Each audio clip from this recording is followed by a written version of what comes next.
Beleza? Tranquilo? Acho que tá certinho. Vamos nessa. Bom dia. Amanhã que amanheceu um pouquinho cinza, mas que a promessa de abertura de dia, de abertura de tempo e de subida de temperatura. Bom dia, amores da minha vida, razões de eu viver. Até mais tarde, amo vocês sabem, enfim. O de sempre, cada dia melhor. Eu tenho colocado isso, eu tive boas conversas com um amigo longínquo aí, de longa data, que eu não o vejo, mas que acompanho por Facebook aí sua trajetória, sua cultura, sua forma de pensar. Que é o Rogério. Eu tava falando com ele esses dias. Uma das coisas bacanas que aconteceu esse fim de semana.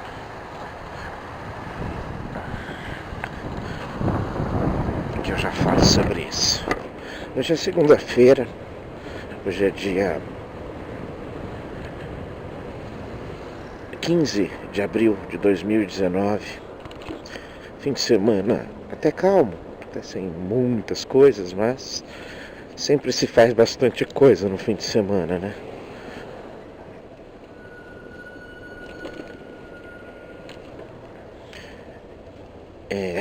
Calmo no sentido de não ter tido nenhum compromisso oficial, nenhum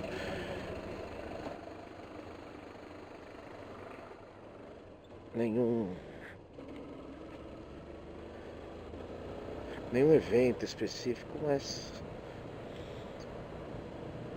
enfim. No sábado a mulher foi para 25 de março se divertir. Sim, ela se diverte na 25 de março. Eu parei de tentar entender esse fenômeno psíquico, psiquiátrico e aceito simplesmente, apoio o que depois de alguns anos ela entendeu que não era para eu ir e pronto. Nem quando eu trabalhei próximo à Rua Boa Vista, ali super pertinho, ela forçava muito para eu ir, né? Mas isso ainda era nos meados do início do casamento, os primeiros aninhos, o frescor dos primeiros anos de casamento. Que eu não posso falar nada não, eu não tenho um inferno de vida não, como muita gente aí coloca que inferno que é o casamento. Imagina, eu tenho uma vida extremamente boa. Eu não sou nenhum bobo alegre, eu sou apenas consciente do que dá para ter, do que dá para ser feito e aproveito da melhor forma possível o que eu tenho e o que dá para eu ter. Só isso, só isso. Longe de mim explicações de como ter sucesso na vida, como ser feliz indistintamente, imagina. Mas eu realmente, num conjunto de obra, vocês sabem que eu sempre coloco isso da minha felicidade, da minha satisfação que eu tenho com o que eu consegui na minha vida. O que eu consegui, não no sentido de, eu fui isso, e me esforcei e conquistei. Não, eu não tenho essa coisa. Eu coloco sim que existe sempre muita sorte na nossa vida. E alguns têm a mais, outros têm a menos. Eu considero que eu tenho gigantemente muita sorte. Em todos os aspectos. Enfim, e aí ela foi para 25, eu a levei até a estação de trem e de lá tive um dia praticamente eu e o meu pitoquinho, nós fomos tomar um café da manhã na padaria, depois nós fomos pro Parque Chico Mendes, passear, curtir. Fizemos até trilha lá. Fizemos não, eu fiz, né? Porque ele cansa rápido e vem no meu cangote aqui. Me arrebentei de levar o cara, peguei um caminho lá que não acabava nunca. Mas foi bem gostoso, sim. Em casa, voltamos, eu dei uma arrumada na casa. Ele brincou ali fora com dois amiguinhos dele. Fiz almoço. Depois um amiguinho veio assistir televisão em casa. E de boa, ficamos lá até ter que buscar a mãe dele no começo da tarde, ali umas 2 e pouco da tarde, e nós fomos. Ai, quanto pedregulhinho. Se eu tivesse que parar ali, eu me ferrava. É,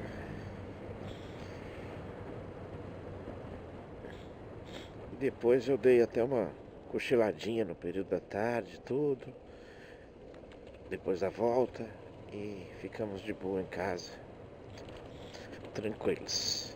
Ontem também nada muito a mais. A boa novidade que eu gosto de contar aqui é que eu voltei a fazer academia. Então vou fazer aí 1, 2 semanas de readaptação do corpo, né?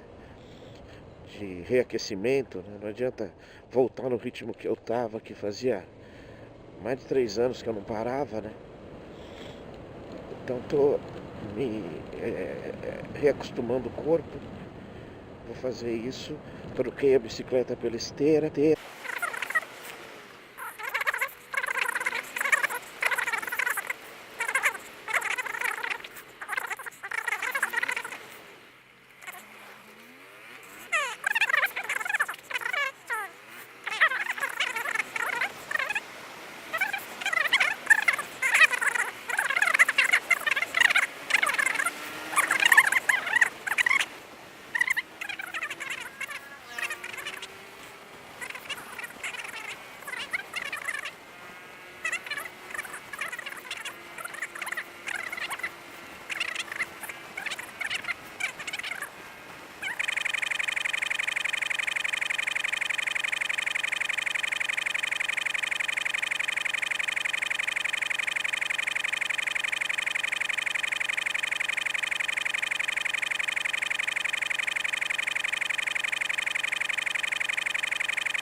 Lá na zona norte de São Paulo, teve 14 feridos, as duas torcidas, o de sempre. Enfim, voltemos. E curti o jogo lá e depois ficamos batendo papo, tomamos um café da noite. Jantamos café, né? Jantamos pão com café com leite, enfim.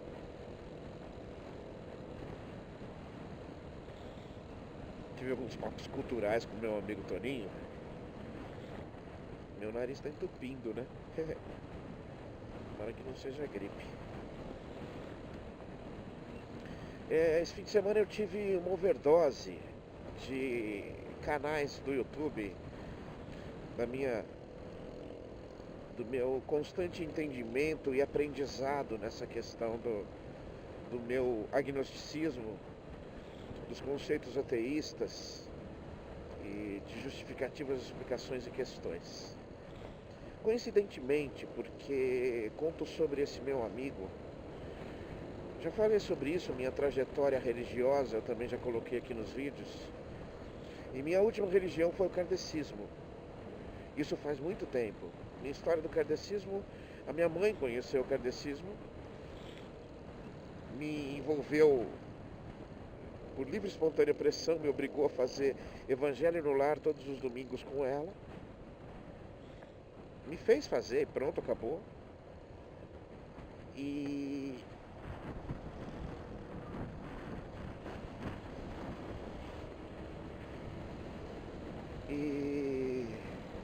depois eu tive a felicidade de participar de uma mocidade espírita. 3 anos de curso de mocidade espírita, muitas aventuras, muitos aprendizados, tudo, né? Pela fase e pelo que era, né? E a filosofia kardecista chegou num momento que é o momento onde a gente mais tem dúvidas, que é a nossa adolescência, né? O meio da minha adolescência, 16, 17 anos, né? E depois foram esses 3 anos de curso de aprendizado, de excursões, de interações externas e tudo mais, experiências. Nunca descarto isso. O kardecismo, a filosofia espírita, ficou comigo durante muitos anos. Depois do curso, eu ainda tentei, 1 ano e pouco depois do fim do meu curso de mocidade, ainda fazer, porque a continuação disso era trabalhar mesmo, trabalhar nas instituições kardecistas. E eu tentei fazer o curso de médiuns, mas não consegui. Desisti por livre e espontânea vontade. O curso de médiuns exigia uma certa pureza de costumes, e eu aos 21, 22 anos de idade, fumando e nas baladas, bebendo e curtindo a vida adoidado, não quis, naquele momento, abrir mão disso. Não me arrependo nem um pouquinho, muito pelo contrário. Hoje, ainda bem, né? Seria muito pior para mim. Talvez eu não tivesse essa posição que eu tenho se eu aceitasse as mudanças que me eram propostas para que eu passasse a trabalhar. E eu me sinto muito feliz por isso, por ter desistido. A partir daí eu continuei lendo, continuei dentro da doutrina num conceito filosófico. E só há alguns anos atrás que eu pus isso em xeque e fui me renovando e alterando as minhas opiniões e com mais condições de explicação. Dessa turma ficou uma amizade grande com 4 ou 5 deles e o contato mesmo com quase nenhum. Mas o contato, graças ao mundo virtual, ele sempre acontece. Eu tenho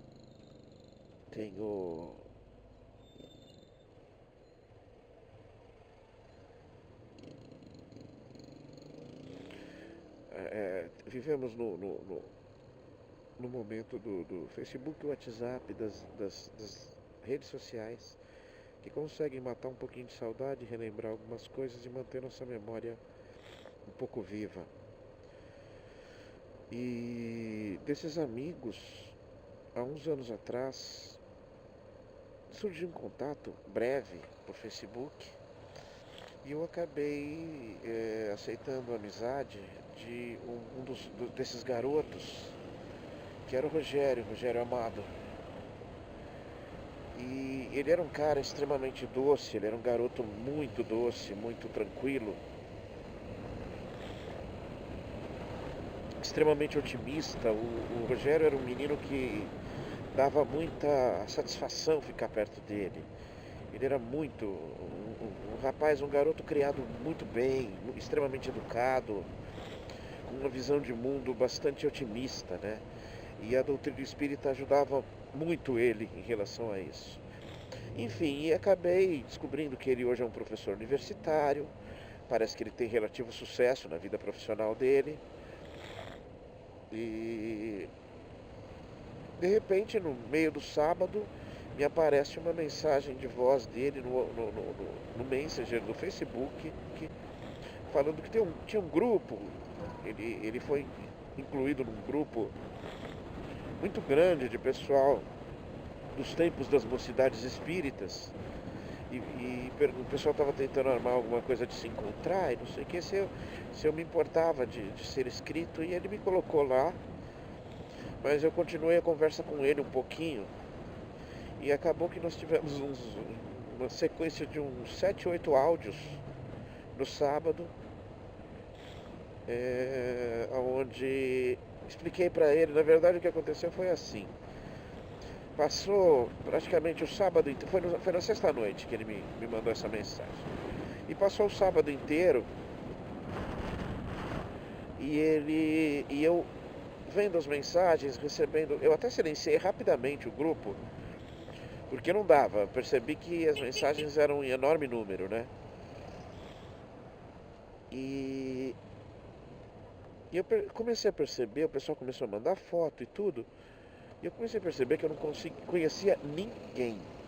Ninguém. Com exceção das duas garotas, duas irmãs inclusive, que eu tive um convívio muito mais forte. Pessoal. E mais o Rogério, percebi que eu não conhecia ninguém. Que eu não conhecia absolutamente ninguém. Todo mundo mandando fotos e falando: opa, nossa, você não mudou nada. Uau, nossa, que nem da família. E eu olhando aqui, falando: quem é você? 1, 2, 10, 20, 30. Teve um momento no final da tarde que eu mandei um áudio pro Rogério assim: Rogério, me desculpa. Cara, eu tenho a sensação que eu fui criogenado durante uns anos. Eu não conheço absolutamente ninguém. Eu não tô lembrando de ninguém. Depois de umas horas ele me respondeu. Olha os polícia. Estão fazendo uma boa.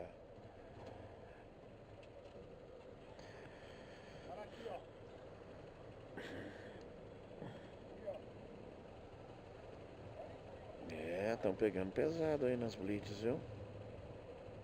Pegando pesado. Eu não sei como não me param. Esse meu guidão é incorreto. Esse meu retrovisor é incorreto.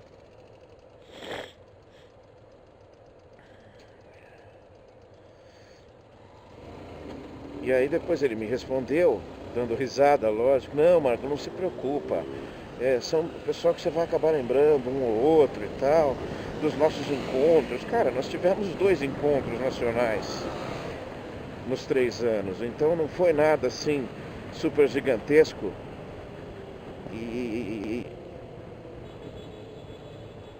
E realmente não, eu não quis dizer pra ele: não vai acontecer, eu não lembro, não conheço essas pessoas.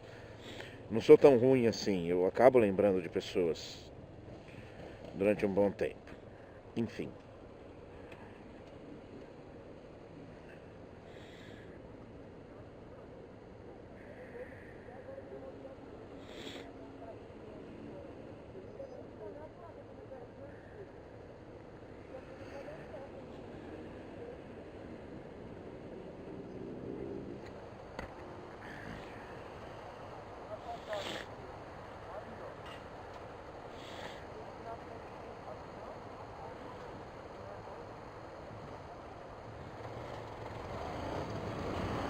E acabou que esses áudios enveredaram para outro lado. Eu até falei para ele isso, ó, assim, sem nenhuma intenção, tal. Até perguntei sobre o Eduardo, um outro rapaz da turma que era muito amigo do Rogério mesmo e tal, da mesma idade. Eles são um pouco mais novos que eu, coisa de 2 anos, no máximo 3, quer dizer, todos pais de família aí, né? E aí ele começou a passar nessa. Não sei se você sabe, o Eduardo, ele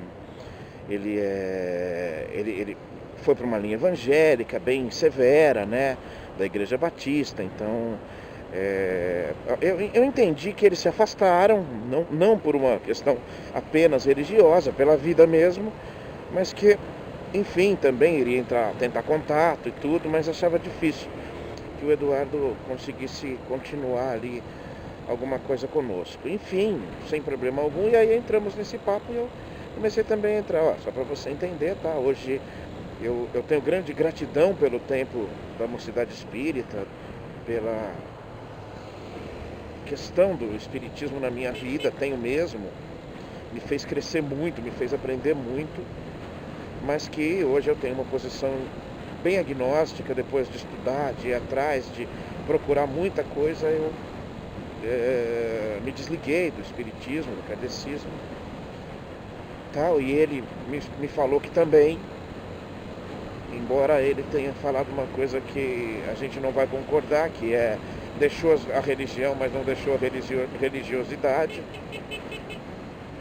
Enfim, eu espero que ele não tenha se tornado aquela visão do agnóstico que tem um pouquinho de tudo. Né? Não é a minha, não é a minha. E explicando um pouquinho, né, agora colocando aqui, que a minha saída do kardecismo foi por algumas descobertas de algumas fraudes extremamente importantes que não eram para existir, não tem como, não se justifica Chico Xavier cometer uma fraude. Não se justifica, não tem como, não tem como. Tá? E, poxa vida, a fraude foi descoberta pela revista Cruzeiro em 74, 73, 72, sei lá, no início da década de 70. E esse homem teve todo o sucesso dele. Sim, as mensagens eram muito bonitas, em sua maioria mensagens de paz, de harmonia, de compreensão, sem problemas. Agradeço a ele por isso e a sua filosofia. Mas enfim, não foi só isso, mas essa foi uma das grandes razões, e principalmente a aquisição do que eu considero o maior bem, o melhor mecanismo de pensamento que eu possa ter adquirido nesses últimos tempos, a melhor forma de pensar nesses últimos tempos, que ela é a mais justa possível, porque ela é completamente isenta. Quem foi que disse que tem que fazer sentido para nós? Essa é a questão. Por isso que durante muito tempo a filosofia espírita ainda andou comigo, mesmo sem eu praticar os preceitos espíritas específicos. Porque fazia sentido, porque a conta fechava. O espiritismo, ele é inteligente neste ponto. Ele preenche lacunas que não adianta, são intransponíveis no conceito religioso. Preenche lacunas que explicam de uma forma que nós, seres humanos, conseguimos entender. Mas quem foi que disse que o universo, que a criação, né, como eles gostam de dizer, ela segue um preceito? Se não, se assim fosse, se ela segue um preceito humano, se assim fosse, nós estaríamos novamente naquela perigosa posição de sermos o centro do universo. Se nós, seres humanos, conseguirmos entender o universo, nós novamente seremos o centro do universo. E aí a gente corre o risco de estar na teoria do design inteligente. Não. Não. O design pode ser inteligente, mas não pode ser inteligente aos nossos olhos. Falta ao ser humano a humildade mínima de se entender como uma das partes mínimas desse todo tão complexo e tão gigantesco. E eu acabei assistindo muitos vídeos esse fim de semana sobre esse meu aprendizado do mundo agnóstico e ateísta, né? O que foi muito bom, e eu procurei por isso e revi a questão de um dos canais que eu acompanhava lá atrás, que me fizeram ir compreendendo melhor a forma como hoje eu me posiciono. Encontrei aquele que fala do kardecismo.